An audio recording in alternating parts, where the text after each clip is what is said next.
Luton, a town no stranger to hardship, became the backdrop for one of the most brazen criminal plots in recent memory. In September 2023, 3 men launched a campaign of fear, determined to extort money from a man they believed had come into a life-changing inheritance. What started as a daylight kidnapping attempt quickly spiraled into a chilling campaign of threats and intimidation.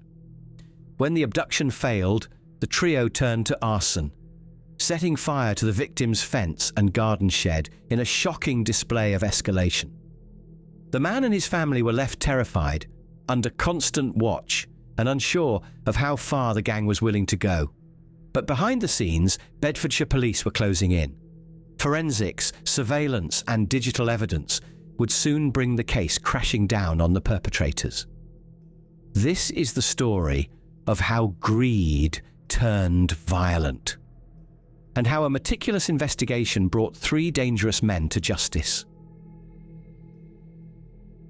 The plot was ruthless, simple, and fueled by greed. 3 men, Dominic Croucher from Swansea and Jamie Williams and Paul Morell, both from Doncaster, came together with one clear objective: to extort a local man they believed had recently come into a significant amount of money. The target, known only as John Doe for legal protection, had led a quiet working-class life in Luton.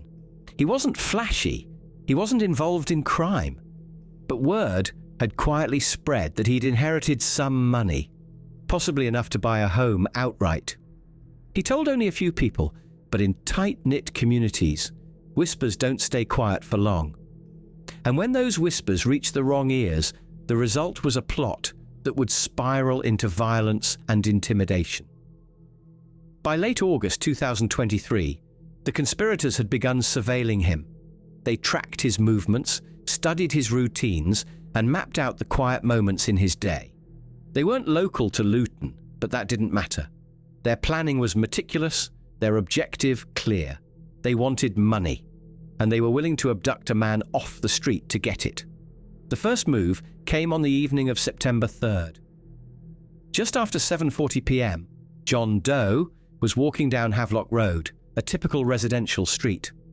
He had no idea that nearby, a white transit van sat waiting, fitted with cloned number plates and ready to vanish. Behind the wheel was Dominic Croucher, who had travelled from Swansea the previous day and stayed in a hotel overnight. On foot were Jamie Williams and another still unidentified man. The ambush was sudden. Williams and the other suspect approached quickly, grabbing the victim and dragging him to the ground. They tried to handcuff him and force him into the back of the van. It was broad daylight, and the street was far from empty, but they didn't care. The plan was built around speed and surprise, but what they hadn't counted on was resistance. John Doe fought back with everything he had. Kicking, shouting, and refusing to go quietly, he drew the attention of passers-by. One bystander intervened, shouting at the men and causing just enough panic to rattle them. Realizing their plan had failed, the attackers fled. The van roared away, and the suspects on foot disappeared into nearby streets. But in their haste, they made critical mistakes. The handcuffs used in the attack were dropped and left behind, seized by police that same night. The van, found abandoned not far from the scene, had false plates and signs of tampering. It was clear to detectives this was no random act.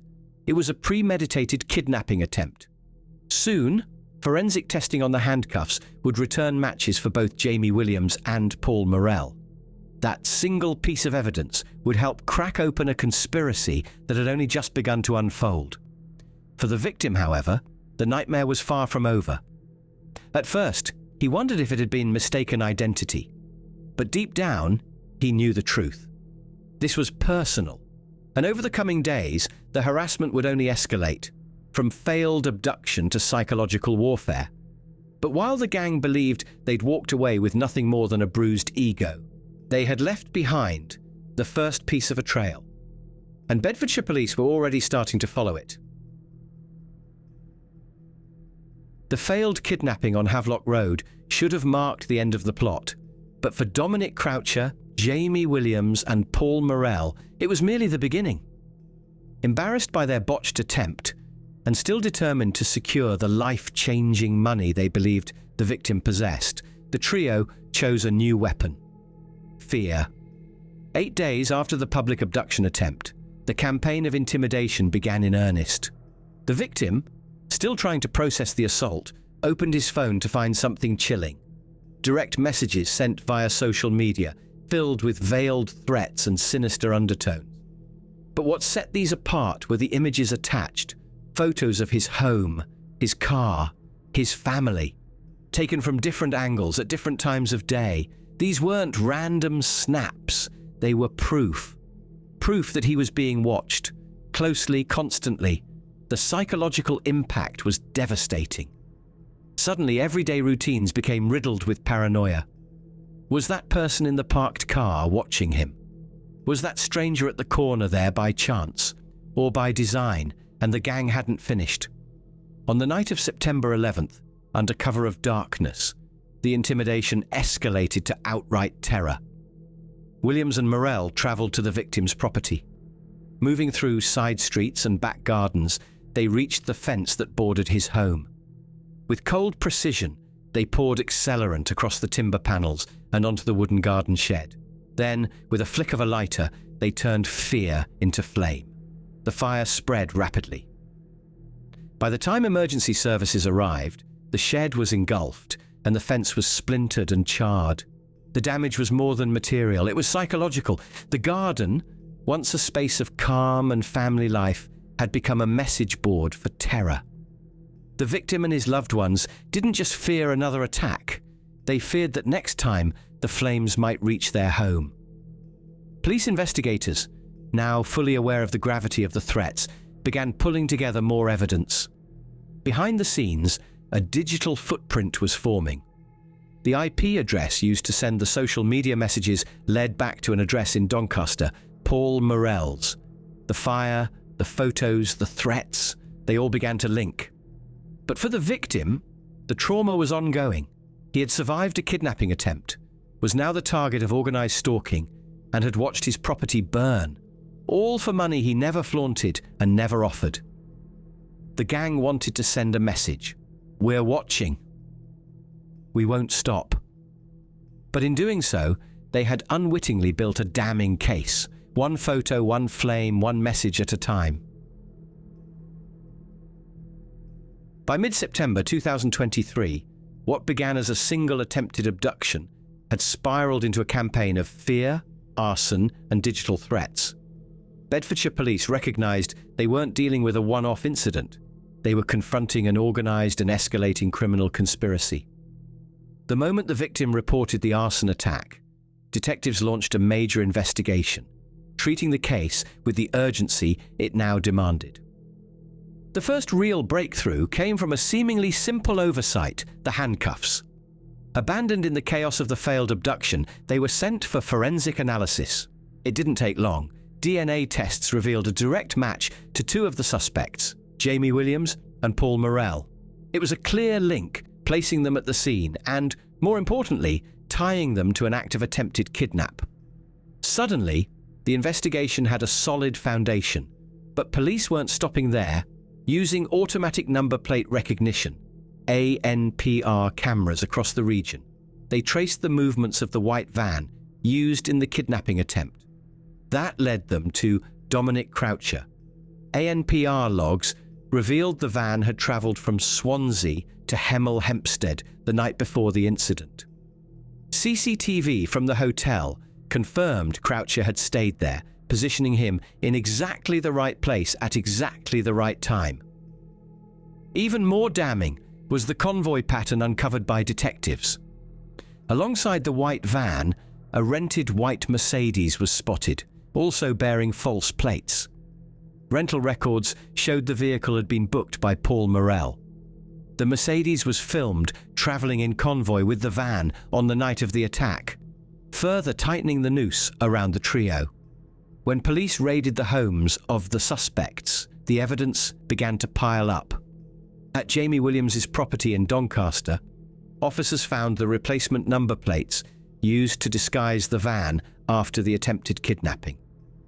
Hidden nearby was something even more telling: the key to the same set of handcuffs left at the scene.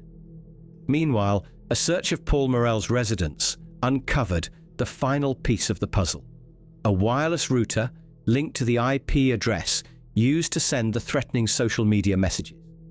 Those threats, which included surveillance photos and chilling warnings, had now been digitally traced back to Morell's home. It was becoming impossible for any of the men to argue coincidence. The forensic digital and surveillance evidence all pointed in the same direction, and it was leading straight to Croucher, Williams, and Morell.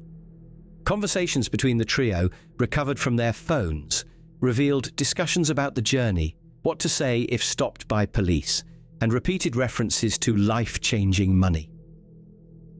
Bedfordshire police had built a case brick by brick, clue by clue. Now, with all three under suspicion and the evidence mounting, it was only a matter of time before the arrests came. The walls were closing in. After weeks of coordinated surveillance, forensic breakthroughs, and digital tracing, Bedfordshire police made their move.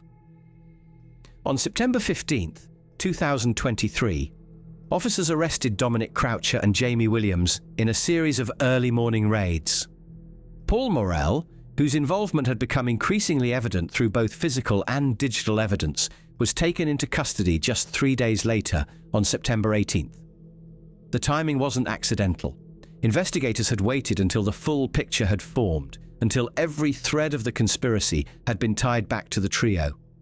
Each suspect was brought in separately, questioned over the kidnapping attempt, the online threats, and the arson attack. Presented with a mountain of evidence, DNA matches, ANPR tracking data, CCTV footage, burner phone activity, and damning social media messages, they had little room to maneuver.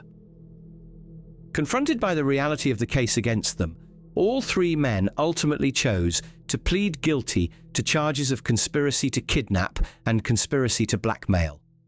It was a turning point for the investigation, and a moment of vindication for a victim who had been through weeks of terror. Justice was delivered at Luton Crown Court in November 2024.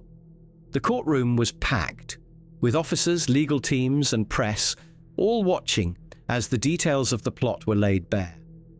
Prosecutors described a calculated and sinister campaign, beginning with the failed street abduction and escalating into a targeted effort to mentally and physically break a man for the sake of money. The victim, whose identity was protected throughout, had endured weeks of stalking, threats, and violence. In a statement read to the court, he described the psychological toll of the ordeal, how fear had crept into every part of his daily life, forcing him to move from the community he once called home. Her Honour Judge, Hunter K.C., made her position clear. She condemned the actions of the defendants in the strongest terms, calling them a deliberate, coordinated attempt to intimidate and extort through fear. She described the plan as organised criminal activity of the most disturbing kind, one that escalated in both danger and desperation as each stage failed to produce results. Dominic Croucher, 28, of Swansea, was sentenced to 8 years and 3 months in prison. Jamie Williams, 40, and Paul Morell, 39, both from Doncaster, and considered to have played more central roles in the plot, received 10 years and 6 months each. Their sentences reflected not only their involvement in the conspiracy, but the calculated nature of the crimes and the profound impact on their victim. For the officers involved, the successful prosecution marked the end of a complex and high-stakes investigation. For the victim, it meant closure, though the scars left behind would take far longer to heal. The impact of the conspiracy extended well beyond the immediate trauma suffered by the victim. It sent a chill through the wider Luton community, a stark reminder that even in quiet residential streets, danger can arrive without warning. The calculated and escalating nature of the crime made it all the more disturbing. This wasn't a heat-of-the-moment offence. It was weeks of planning, surveillance, and intimidation, carried out with cold precision by men determined to extort money by any means necessary. Detective Constable Daniel Matcham, who led the investigation, described the case as one of the most chilling he'd seen.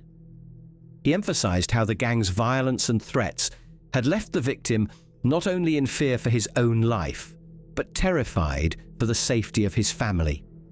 It was a vendetta designed to wear a person down, to make them feel powerless, exposed, and watched at every turn. Although the victim escaped physical harm, the psychological toll was significant. His home, once a sanctuary, had become a source of fear. Online threats and real-world arson attacks blurred the line between harassment and real danger. In the end, he was forced to leave the area altogether, uprooting his life to protect those closest to him. But there was also strength. The community rallied and law enforcement acted quickly. The arrests and convictions were not only a triumph of policing, but a message that calculated violence and fear have no place on Luton's streets. The case of Croucher, Williams, and Morell is a grim warning of how far greed can go, but also a testament to the resilience of a community and the justice that waits for those who believe they can act without consequence.